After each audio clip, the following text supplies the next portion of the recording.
Welcome to episode 36 of Terese Talk. I'm your host, Terese Main. By day, I co-host a morning radio show on a network in New York and Pennsylvania. By night, I'm a podcaster. If you're a woman like me who loves Jesus and just wants to serve her family and community a little bit better, you're in the right place. Would you take a moment right now and subscribe so you don't miss a single episode? You know, I've really been struggling with something, and maybe you have been too. I can't think about it for too long even because it really consumes me. It's the situation in Afghanistan.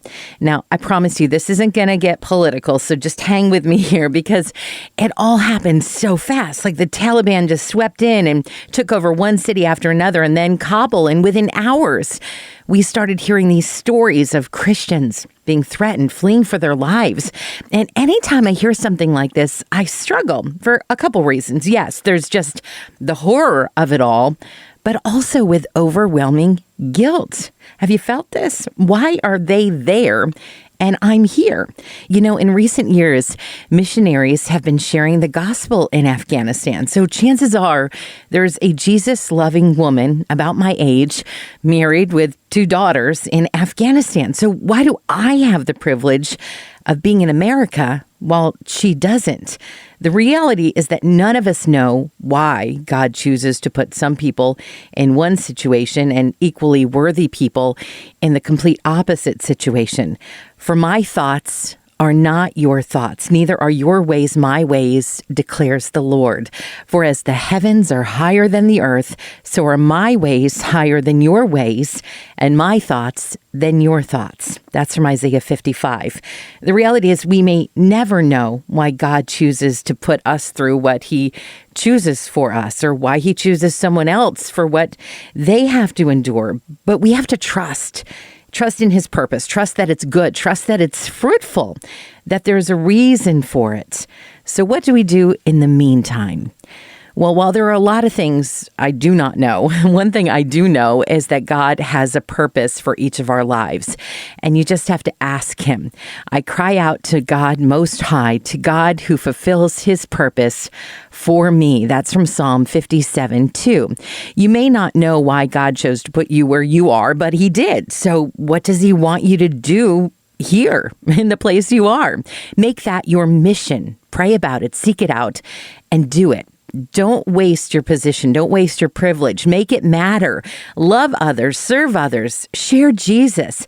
If the situation in Afghanistan has shown me anything, it's that time moves really fast. So don't waste a single moment. Regarding our brothers and sisters in the Middle East, pray for them.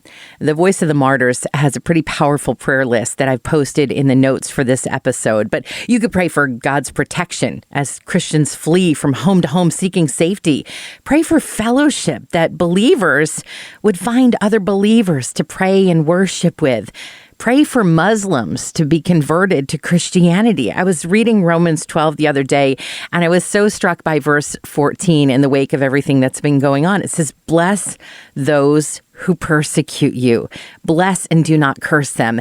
And a lot of times in the United States, we go, oh, this persecution, it's nothing like what people are experiencing. Our brothers and sisters in Afghanistan are going through right now. That's true persecution. And it's hard to pray blessings on the Taliban, but it's God's working in their lives that's going to bring them to salvation. If that's going to happen, we have to pray for it.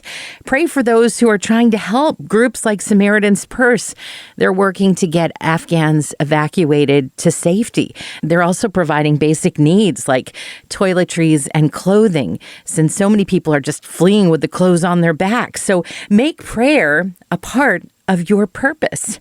Above all, make it your purpose to stay focused on eternity.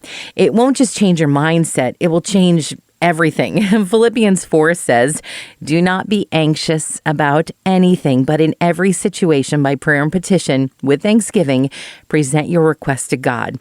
And the peace of God, which transcends all understanding, will guard your hearts and your minds in Christ Jesus. Now, if you're like me and you get overwhelmed just thinking about Afghanistan for more than a minute, take it to God, because he's the one who can give you the peace that you need to make it through the very next moment. If you've enjoyed this episode of Terese Talk, be sure to subscribe so you don't miss a single episode. Now, if you really loved it, consider making a gift to Family Life, the ministry this podcast is a part of. Just go to familylife.org and find out more about what we do. Did you know that Family Life offers a variety of podcasts? There's family programming with Family Life Kids, the latest issues with Family Life News, our latest podcast, The Sunny Side, filled with real-life stories of God's goodness, and if that makes sense, a Family Life original podcast where they talk about what life is really like as a Christian in your 20s. They're all free and on demand at familylife.org/podcast.